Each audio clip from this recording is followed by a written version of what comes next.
Welcome Home Radio Podcast. Are you looking to buy or sell your home? Our team is here with answers to guide you through the buying and selling process. We encourage you to ask questions. Please comment on this show or visit us at welcomehomeradio.net for more information.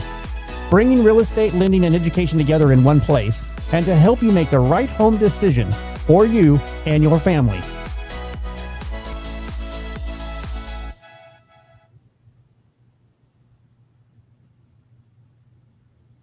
And welcome to Welcome Home Radio. It is May 14th, and we are here to help you get clear to close. We're in a series right now of Your Turn to Ask. And so we've got some questions that have been asked for us. We want to answer them and discuss them. And of course, great to see you, Jeff. Glad to have you here. Good Hope to see you, Blair. Going well. I mean, we're about to hit triple digits. So I'm really excited about Texas summer is here. Maybe that means more golf for us. Maybe it doesn't. I don't know. Well, at this point, it will quickly become very early or very late golf.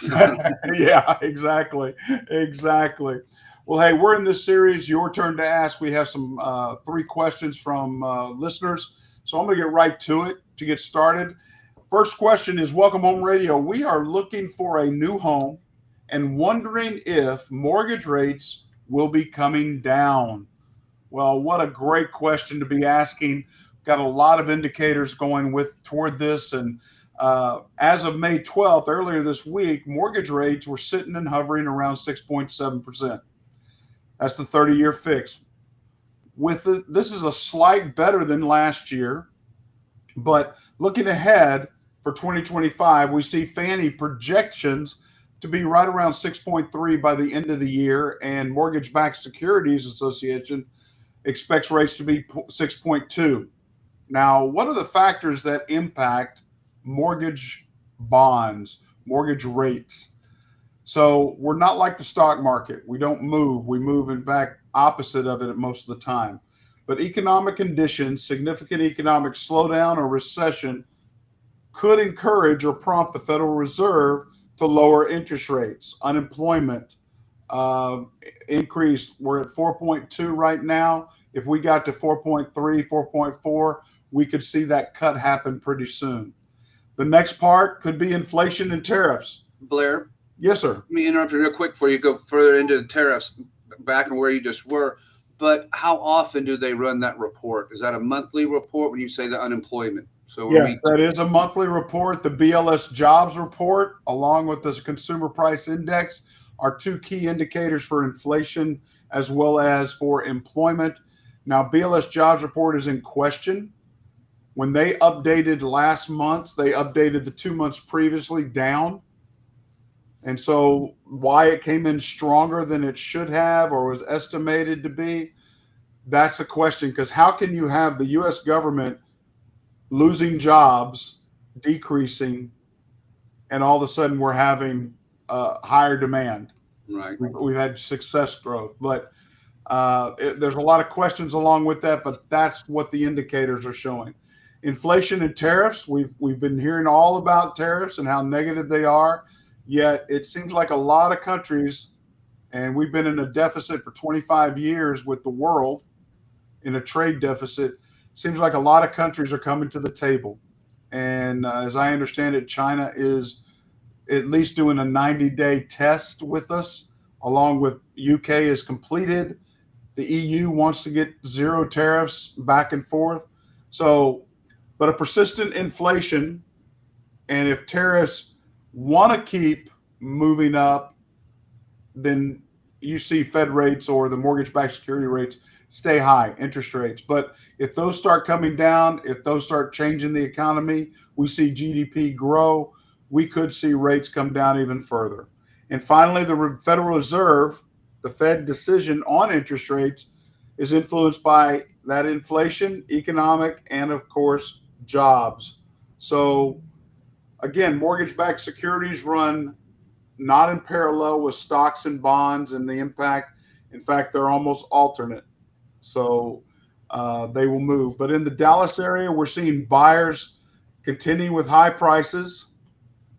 We're seeing challenges significantly on the economic indicators where prices are running higher than they should.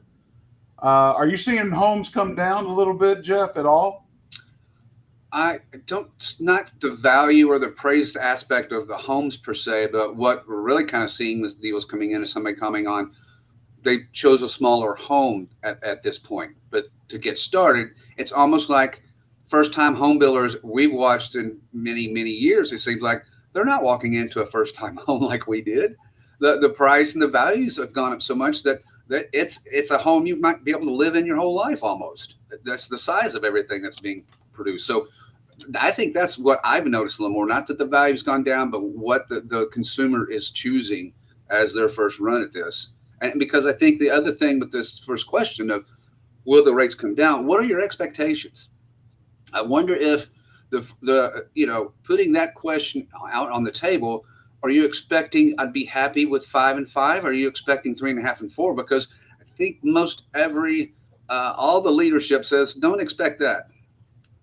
We're not going back to that. That's not going to happen. That's where I think someone setting that needs to set their expectations of, are they going to come down? You just said yes.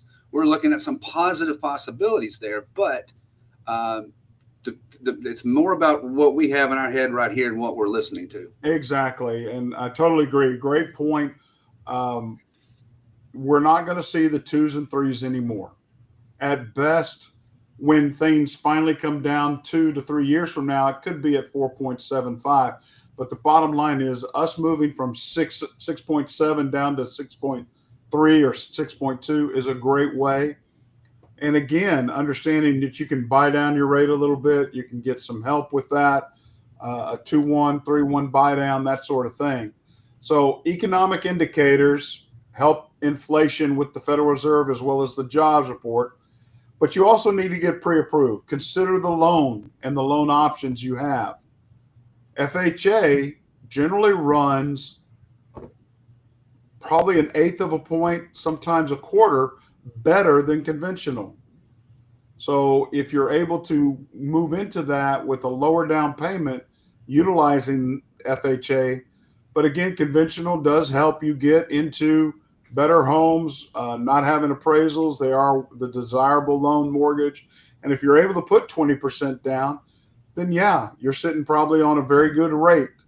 And then the veterans out there, understand your rate is going to be better than a conventional mortgage.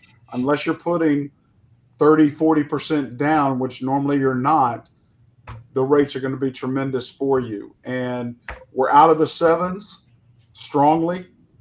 I actually did a 5 3/4 interest rate lock just last month.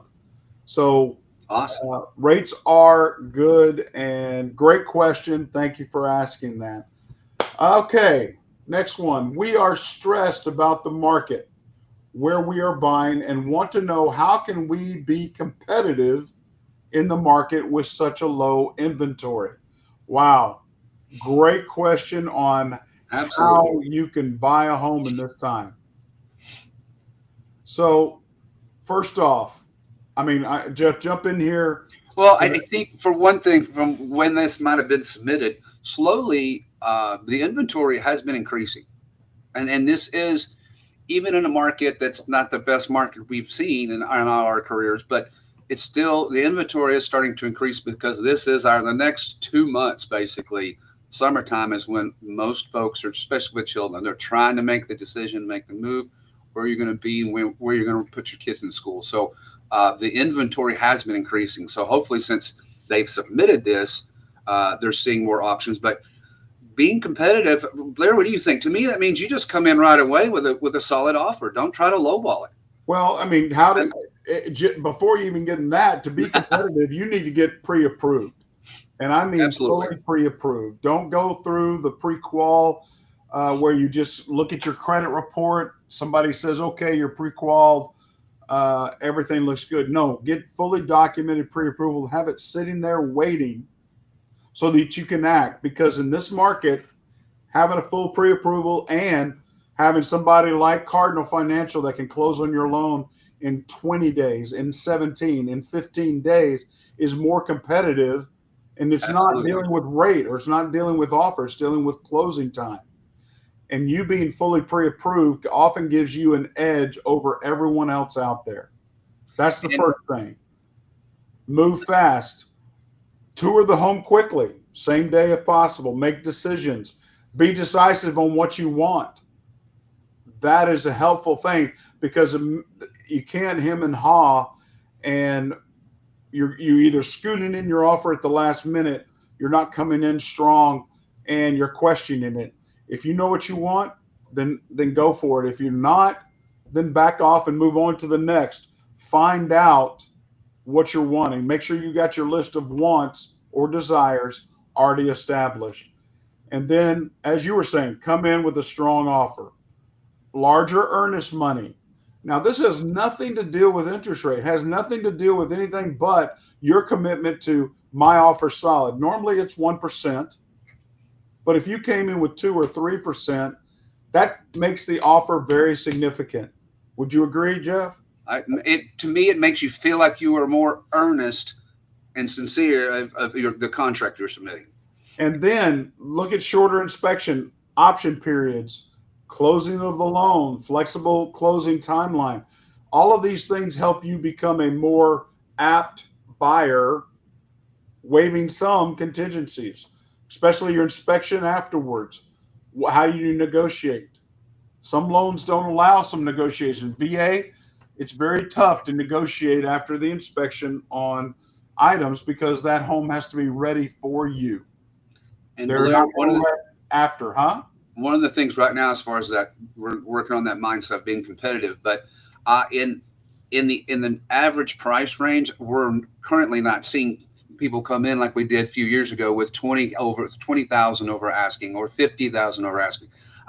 We have some deals with that right now, but those are like above $1 million price range that we're seeing some of that. But as far as being competitive, I know that made a lot of people nervous years ago. It's like, I'm doing everything I can to buy the $600,000, $500,000 home, whatever the number is, 300, and somebody came in and gave $25,000 more than the asking. That's tough when you've been looking and working, but we're not seeing that right now as much. We're not seeing that. I have seen a few, but like you said, it's in the higher luxury market, not the standard home or below 600,000 type. Mm-hmm. And here's one I think you need to have an agent that you're comfortable with and that will work for you, that is local. If you're dealing with an agent that's not from the territory, doesn't know the area, that can be a challenge. They help, they understand value, they already know. They already know the area you were working, and they know that specific neighborhoods oftentimes, which are very helpful. That's what I'm thinking Blair was going to tell us. So, did I finish your sentence? Yes, you did great. I don't know what's going on here, but boy. Some days. I was getting ready to join in. I was like, okay, Jeff, it's going to be me and you. You got it. But also, finally, this is one thing that has always been impressionable is write a personal letter.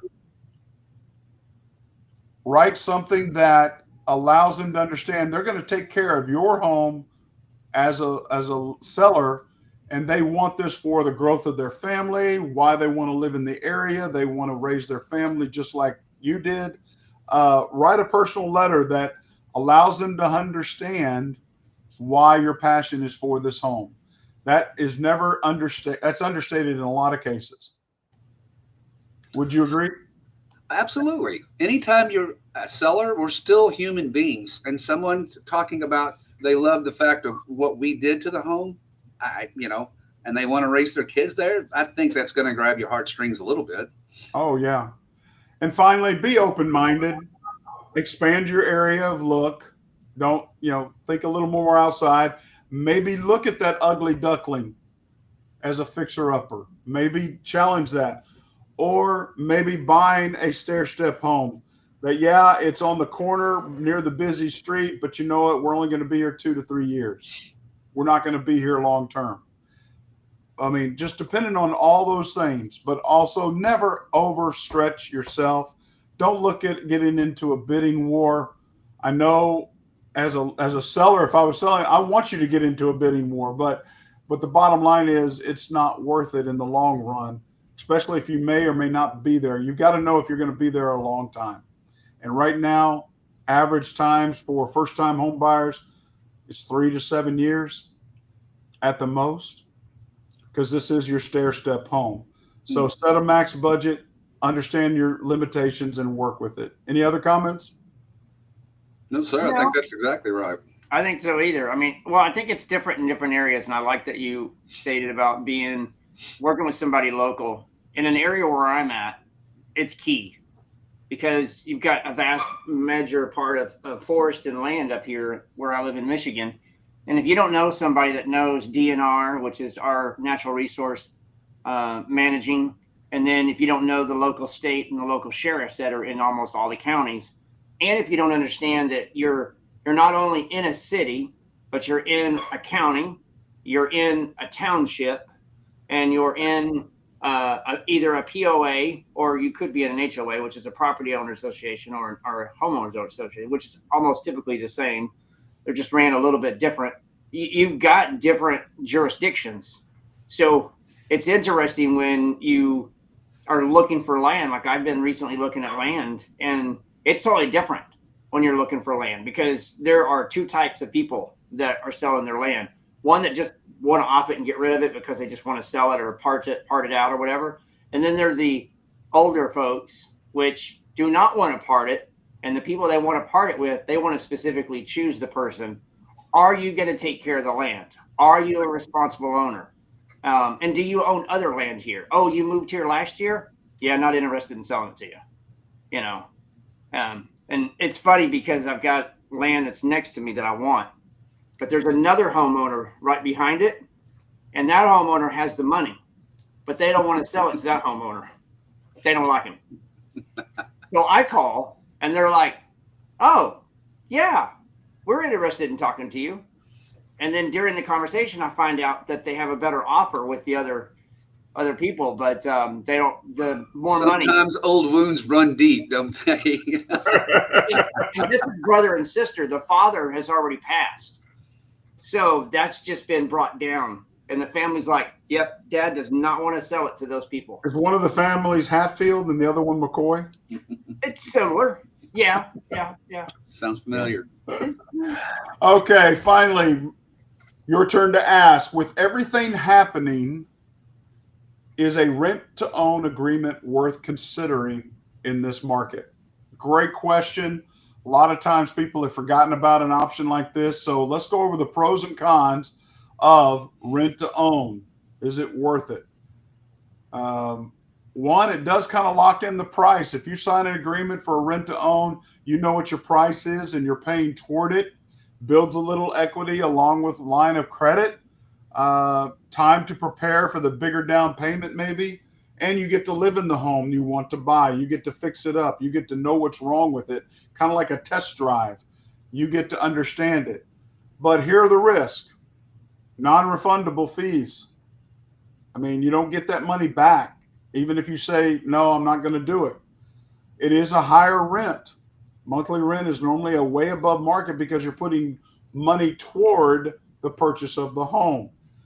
And there's no guarantee you can buy at the end of this. If you set up a 2 or 3 year lease for a rent to own, what's your qualifications, how you're handling it, how you're handling your finances, you may not be able to buy at that time. Maintenance, who handles what repairs? You're going to want to handle the repairs, but really the other person owns the home. They should be handling the repairs, but will they? They may put it off on you. That's where a good agreement needs to come into play. There's a lot of risk to that in dealing with this agreement. And finally, market risk. Home values may fall. You've already locked in a price. You have to pay that. You can't have choice of walking away, but you walk away without any money back in your pocket. So what others? I have a question on that. I was go back to your, up here, we don't have very many rent-to-owns. We have a lot of land contracts.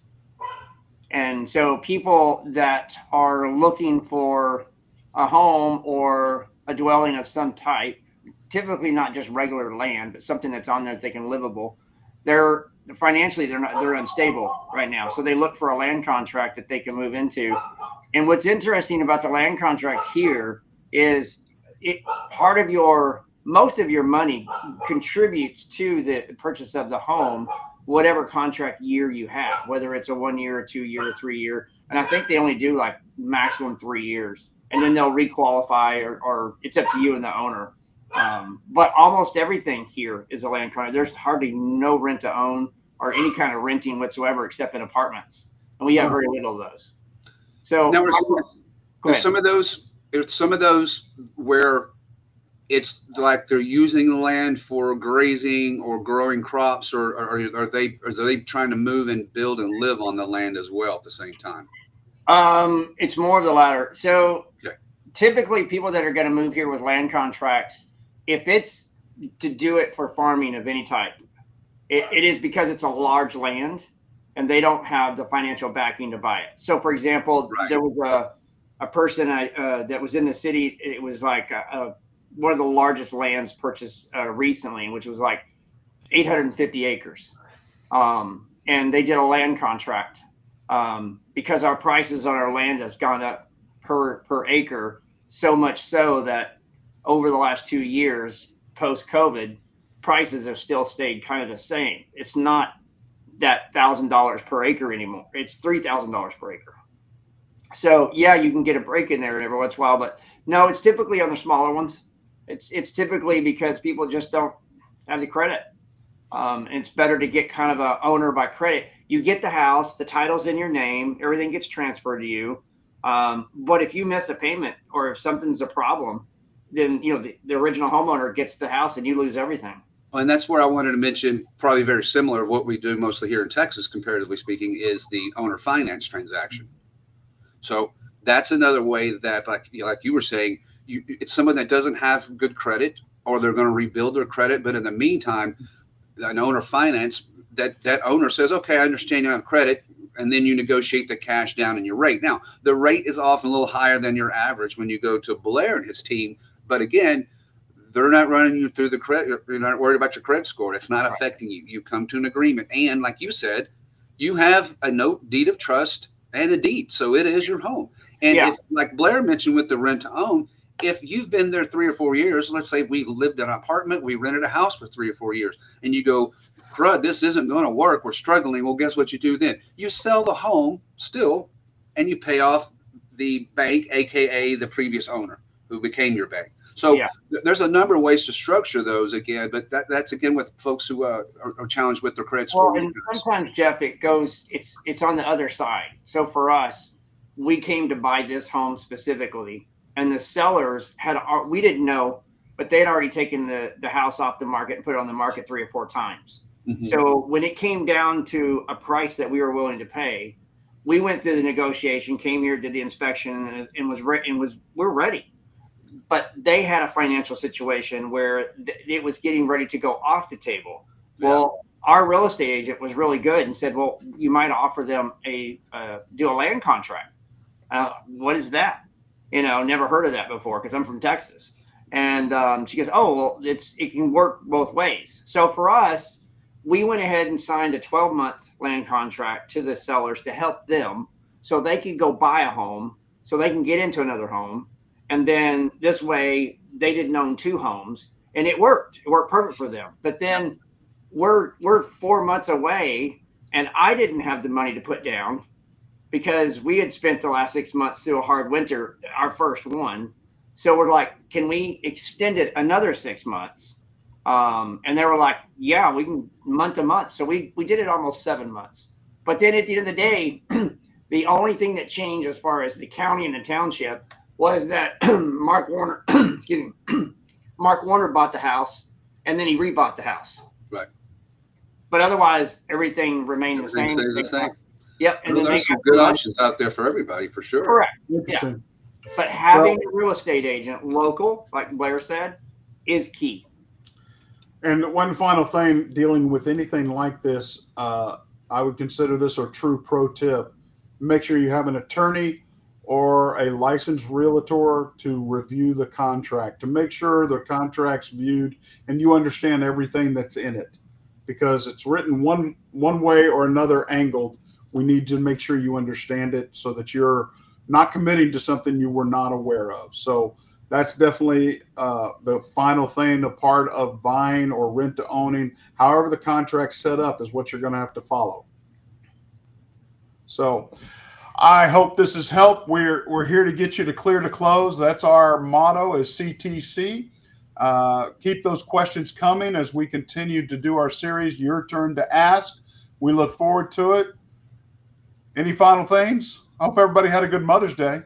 Absolutely. Is your mother still around, Jeff?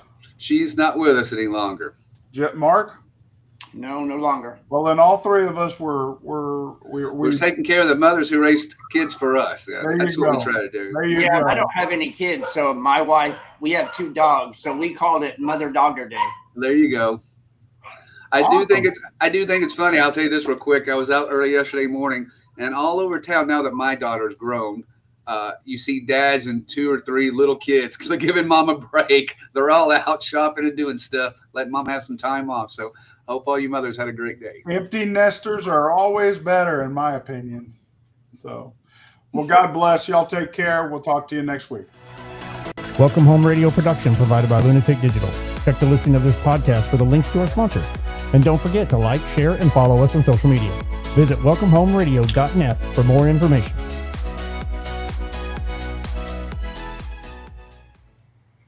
This was a Lunatic Digital production. Visit lunaticdigital.com for all your digital needs.